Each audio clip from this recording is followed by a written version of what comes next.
다음으로 이제 용수철에 대해서 이제 설명을 하도록 하겠습니다. 자, 이제 갑자기 그 용수철에 대한 내용이 나와서 이제 내용으로서 이제 무관하다고 이렇게 생각을 해볼 수가 있겠지만, 우리 아까 얘기했던 것처럼, 이제, 자, 물체를, 자, 구성하고 있는 그 질량소들의, 자, 관계를 설명하는데, 그 어떤 모형이 될 수 있는,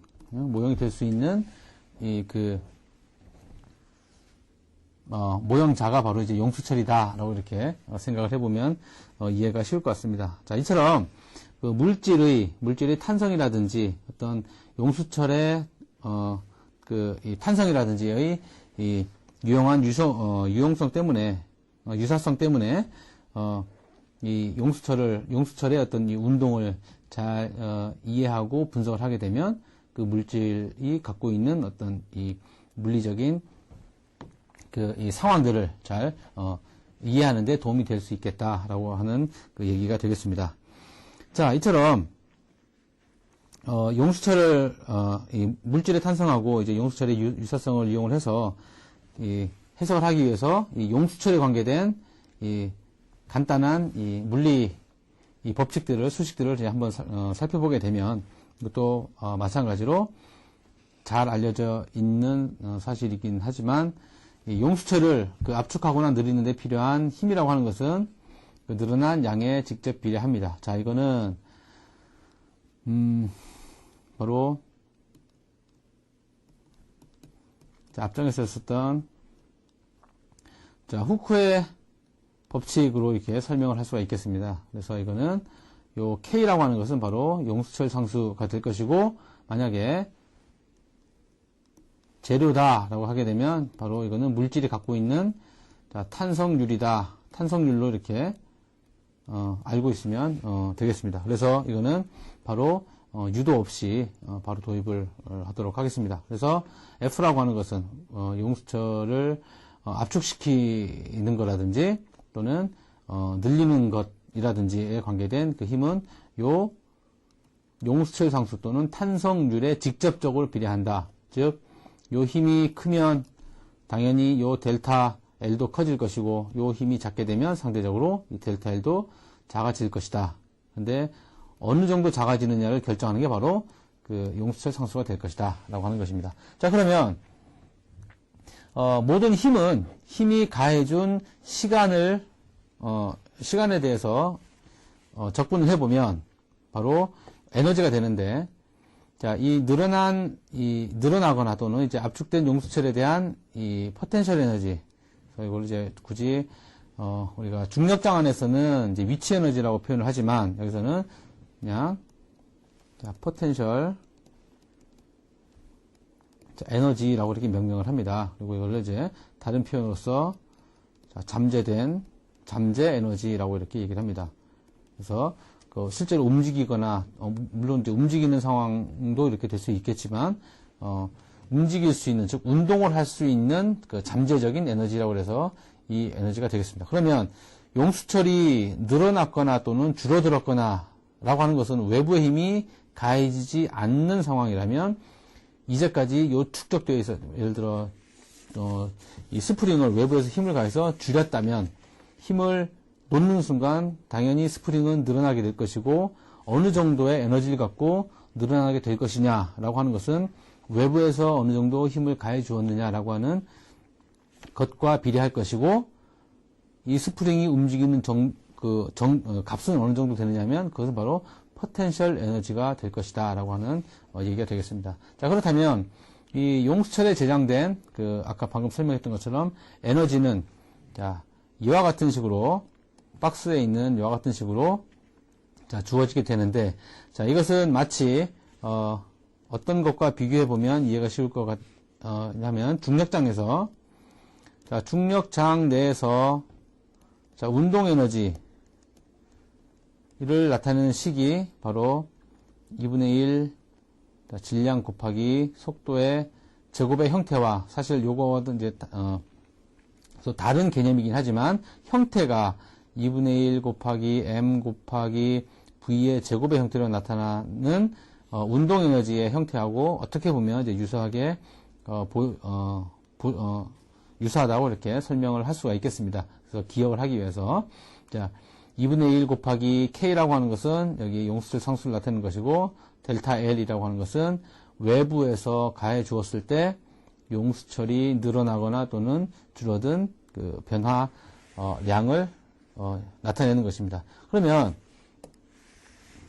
이 에너지는 아주 간단하게 구할 수가 있습니다. 그래서 이거는 바로 포텐셜 에너지의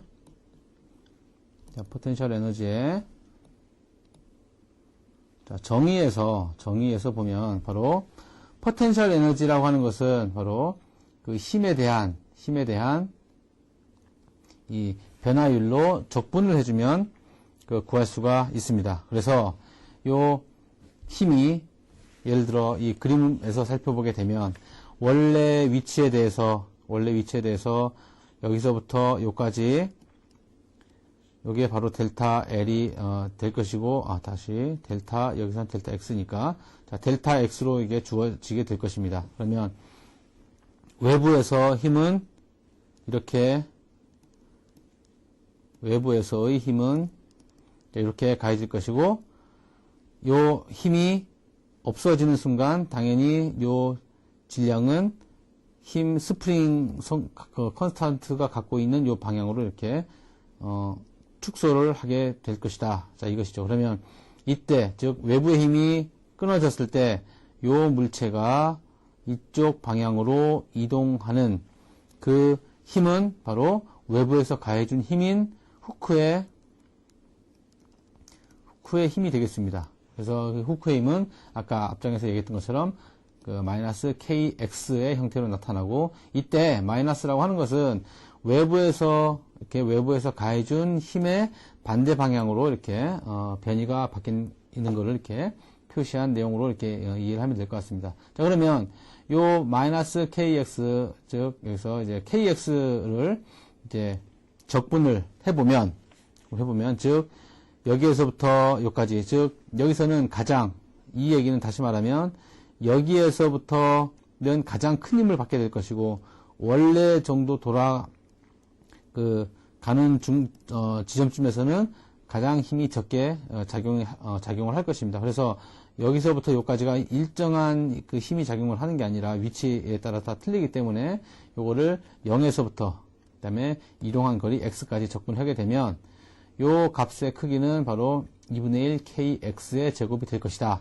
라고 이렇게 간단하게 이 포텐셜 에너지라고 하는 것은 2분의 1 kx의 제곱이다. 라고 이렇게 우리가 수학적으로 증명을 해낼 수가 있는 것입니다. 다시 이제 길이에 대한 이제 인장과 압축에 대한 얘기로 돌아와서 우리 아까 길이에 대한 우리가 이제 그 관심 있어 하는 물리량이 바로 길이이기 때문에 길이에 대한 인장 또는 압축과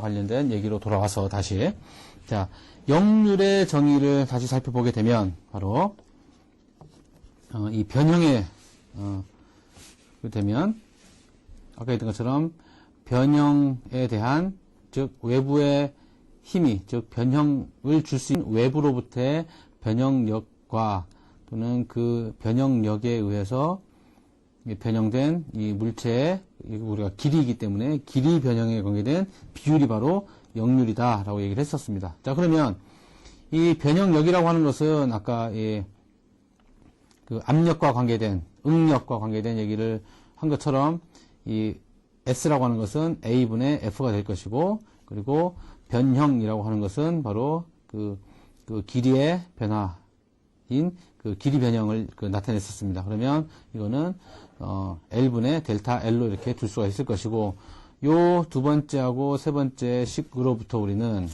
결국 이 힘이라고 하는 것은 이걸 이제 요 분자를 여기다 곱해주고 A로 나눠주게 되면 이러한 형태로 이렇게 나타낼 수 있게 됩니다.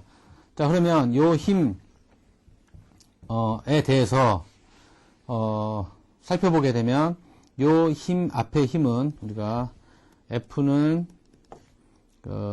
KX 후크의 법칙인 즉 탄성 법칙인 경우와 비교를 한번 해보게 되면 요 두 식을 비교를 해보게 되면 바로 요 K가 바로 여기 나타난 L분의 YA가 된다라고 하는 것을 우리가 알 수가 있겠습니다. 자, 그러면 압축되었거나 또는 이제 늘어났을 때 그 저장된 에너지라고 하는 것은 우리 아까 그 포텐셜 에너지 그 식인 2분의 1 KX의 제곱으로 나타냈었기 때문에 이때 K를 여기에다가 대입을 하게 되면 요 K 대신에 요 L분의 YA가 들어가게 될 것이고 X는 길이 변형 길이 변형 값을 나타내는 것이기 때문에 여기서 델타 L로 나타낼 수가 있겠습니다. 자, 그래서 결국 요 막대가 늘어났거나 또는 줄어들었거나 라고 되었었을 때 이 막대가 가지고 있는 에너지는 잠재 포텐셜 에너지는 자 2분의 1 그 L분의 YA 델타 L의 제곱으로 이렇게 그 표현이 된다라고 하는 것입니다. 그래서 이제까지 해왔던 얘기를 이제 결론적으로 정리를 간략하게 해보면 우선 자, 응력을 받고 있는 응력이라고 하는 것은 자, 외부로부터의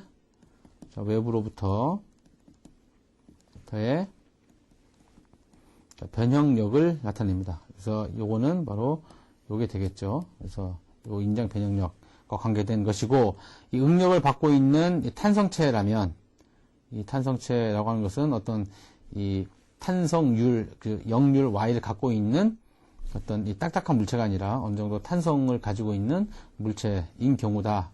인 경우에 대해서는 용수철 상수 마치 용수철인 경우에 L분의 YA라고 하는 이 상수값을 가진 용수철과 유사하다라고 이렇게 쓸 수가 있습니다. 자, 이 얘기는 용수철인 문제에 대해서는 아까 얘기했던 것처럼 요 용수철의 그 탄성 개수가 K이고 용수철 상수가 K인데 요 자체가 자, 물질 내부의 환경이다라고 생각을 해보면 되겠다 이 말입니다. 그래서 이 물질 내부의 환경을 결정짓는 이 값은 바로 탄성률로 나타내는 이 즉 역률을 포함하고 있는 값인 L분의 YA라고 하는 이 탄성률을 갖고 있는 용수철과 유사하다라고 이렇게 취급을 할 수가 있겠다라고 하는 내용입니다. 골절에 관계된 얘기를 해보도록 하겠습니다. 이제 인체의 를 구성하고 있는 이 면적 요소로서 이렇게 이 뼈인 경우에 대해서 탄성률을 갖고 있는 즉 탄성률을 갖고 있는 가진 자 물질인 자 뼈인 경우에 대해서 한번 살펴보도록 하겠습니다. 그래서 이 탄성을 갖고 있는 이 뼈가 골절이 된다든지 트위스트가 된다든지 압축이 되든지 인장이 되든지에 관계된 얘기를 해보도록 하겠습니다. 자, 그러면 이 뼈에서의 골절이라고 하는 것은 물리학적인 관점에서는 바로 에너지 보존과 에너지 보존에 대한 이 개념이 필요하다고 볼 수가 있는데 이 에너지 보존과 관계된 내용들은 이제 차차 설명을 하게 되면 이해가 될 수 있을 것이라고 생각을 하게 됩니다. 자, 그러면 이제 지금 설명하고자 하는 이제 내용들이라고 하는 것은 바로 몸의 각 부위에 안전하게 받아들일 수 있는 그 최대 에너지를 알면 우리가 여러 상황에 대해서 상처를 입을 가능성을 계산해낼 수 있다라고 하는 얘기가 되겠습니다. 그래서 앞에서 임상적으로 또 이제 구한 값이었었던 즉 자, 파괴 강도. 근데 어떤 거에 대한 자, 골절이라든지 인장이라든지 그다음에 여러 가지 뭐 트위스트라든지 여러 가지 상황에 대한 파괴 강도를 정확하게 계산을 할 수 있고 요 상황들을 만들어낼 수 있는 것들은 미리 이렇게 예측을 할 수 있다라고 하는 그런 것으로 그런 설명으로 이렇게 이해를 하면 될 것 같습니다. 자, 그러면 우선 그림에서 보는 것처럼 우선 단위 면적이 그러니까 뼈를 위에서 보게 된다면, 뭐 예를 들어 이런 모양으로 생기게 된다면, 요 모양 자체가 바로 위에서 보게 됐을 때, 이제 요 단위 면적을 A라고 이렇게 두고, 그리고 요 길이가 L, 이 길이가 L이라고 하는 이 뼈를 골절시키기 위해서 필요한 에너지는 과연 어느 정도 될 것이냐라고 하는 것이 되겠죠. 자, 이 얘기는 바로 요 면적을 갖고 있는 것에서 힘을 외부에서 가해서 위아래로 가는 상황이 되겠습니다. 요거는 분명히 요거는 바닥이라고 생각을 해보면, 자, 바닥이라고 생각을 해보면 요 위에서, 즉 하중, 자, 하중에 의해서 요 다리로 가해주는 압축력이 어느 정도인지를 계산을 하게 되면 요 뼈가 잘 견디는지 또는 부러질 정도가 됐는지를 이렇게 부러질 정도가 되는 힘이 가해졌는지를 우리가 계산할 수 있다라고 하는 얘기가 되겠죠. 그래서 우선 이 문제를 해결하기 위해서 이 뼈는 이제 골절될 때까지 탄성을 유지한다고 가정합시다. 자, 이거는 그 뼈의 탄성률, 즉 뼈의 역률, 탄성률이라고 얘기하는 이 역률을 그대로 유지한다고 이제 가정을 한다라고 하는 얘기가 되겠습니다. 자, 그러면 이 뼈를 골절시킬 수 있는 힘, 외부에서 가해주는 힘이라고 하는 것은, 자, 외부 변형력인 이 길이 변형력이 바로 FB of A이기 때문에 이게 바로 변형력이죠. 자, 외부에서 변형시킬 수 있는 힘이 바로 이제 A분의 F이기 때문에 이 식에서부터 FB라고 하는 것은 SB 곱하기 A가 되겠습니다. 그러면 이 SB라고 하는 것은 바로 역률에 대한 이 힘으로서 바로 이 L분의 YA가 된다. 그리고 이 A는 그리고 델타 X가 될 것이다. 자, 이 얘기는 바로 F는 KX에 관계된 식으로부터 나타난 식이 되겠습니다. 그래서 K라고 하는 것은 용수의 상수는 아까 앞장에서 얘기했던 것처럼 L분의 YA가 될 것이고, 이 X라고 하는 것은 요 길이 변형이 될 것이다. 자, 그러면 요 첫 번째와 두 번째 식으로부터 우리가 알아낼 수 있는 정보를 한번 살펴보게 되면, 우선 골절되는 시점에서의 압축 델타 L이라고 하는 것은, 즉 압축을 시켰을 때 뼈를 위에서부터 이렇게 압력을 가했었을 때 어느 정도 압축이 되는지, 최대한 얼마만큼 압축이 되는지를 한번 계산해 보고자 한다 이 말이죠.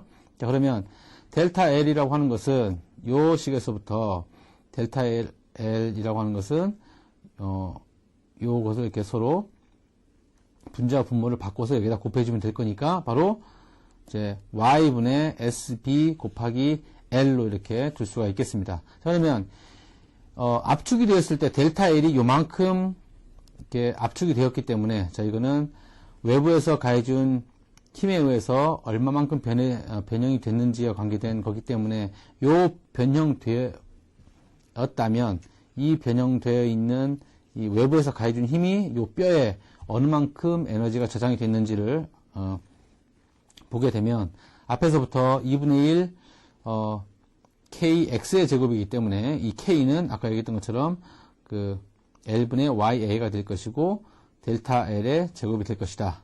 자, 그러면 델타 L이라고 하는 것은 바로 옆에서 구한 그 골절되는 시점, 즉 외부에서 가장 힘이 많이 가해졌을 때 직전까지의 됐었을 때, 이거는 실제로 이제 그림으로 나타내 본다면, 자, 뼈가 여기서부터 압축이 돼서 실제로 이렇게 되진 않겠지만, 자, 이런 모양이 되었다. 즉, 요 길이가 바로 델타 L이 되겠습니다. 그래서 요 델타 L은 자, 이러한 식으로 나타냈기 때문에 요거를 그대로 대입을 해보면, 자, 이 박스 안에 있는 요 내용처럼 2분의 1 곱하기 Y분의 AL SB의 제곱이 된다라고 하는 것입니다. 자, 그러면 이 식이 실제로 어떻게 적용이 돼서 우리가 이제 뼈의 골절 에너지가 어느 정도 되는지를 실질적인 예를 들어서 한번 설명을 해보도록 하겠습니다. 두 다리 뼈의 골절에 대한 점을 다뤄보도록 하겠습니다. 자, 우선 여기서 두 다리라고 하는 것은 이제 앞에서 얘기했던, 우리가 앞에 다뤘던 얘기들은 이제 한 개의 다리, 그러니까 무릎 밑에서, 즉, 정각 부분에 있는 뼈 하나를 얘기를 했었지만, 우리가 서 있는 경우라면 이제 요 똑같은 힘이 그 두 개가 되는 것이 되겠습니다. 자, 그러면, 예를 들어, 이 정강이 뼈가 이 결합된 길이가 약 90cm 정도가 되고, 그리고 위에서 봤을 때 면적이 약 6제곱cm 정도가 된다라고 이렇게 해본다면, 외부에서 이 가해지는, 자, 압축 길이라고 하는 것은, 압축 길이 델타 L이라고 하는 것은 우리 식에서부터 이렇게 나타낼 수가 있을 것이고, 요 델타 L에 의해서 에너지를 이렇게 구할 수가 있을 것입니다. 자, 그러면 우리는 어떤 데이터 값을 사용을 하느냐 하면 바로 면적이 6cm, 6제곱cm라고 했고, 그리고 우리 역률, 압축, 이 압축인 경우에 파괴 강도가, 압축인 경우에 대한 파괴 강도가 약 10의 9승, 앞에 표에서는 100 곱하기 10의 7승 다인 퍼 스퀘어 센티미터로 이렇게 나타났지만, 이 값은 10의 9승 다인 퍼 스퀘어 센티미터가 되겠습니다. 그래서 이 파괴 강도가 바로 SB가 될 것이고, 그리고 뼈가 가지고 있는 역률, 즉, 이거는, 자, 뼈의, 자, 역률, 그리고 이 역률이라고 하는 것은 다시 한번 얘기를 하지만, 자, 탄성률로 이렇게 나타낼 수가 있겠습니다.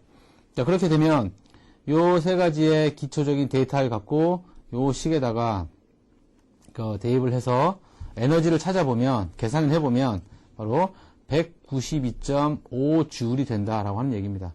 자, 이 얘기는 무슨 말이냐면 다시 한번 설명을 해보면, 가장 많이 요 뼈가 견딜 수 있는, 즉 써보면, 자, 뼈가 견딜 수 있는 최대 에너지. 자, 최대 에너지라고 하는 게 바로 192.5J이다라고 하는 얘기죠. 자, 이거는 한쪽 정강이 뼈가 한쪽 무릎 밑에서부터 발목 위에 있는 뼈를 말합니다. 이 한쪽 이 정강이 뼈가 견딜 수 있는 최대 에너지는 바로 외부로부터 192.5J까지는 버틸 수 있다. 파괴되지 않는다라고 하는 그런 얘기가 되겠습니다. 자, 그러면 사람은, 자, 두 정강이 뼈를 가지고 있기 때문에, 두 다리 결합인 경우에 대해서는, 자, 요거 곱하기 두 개, 다리, 정강이 뼈가 되기 때문에, 약 그 에너지는 전체적으로 봤을 때는 385J이 되겠습니다. 자, 이거는, 자, 이 에너지가 요 정도 된다라고 하는 얘기는 바로 최대한 어느 정도까지, 즉, 385J, 즉, 두 발로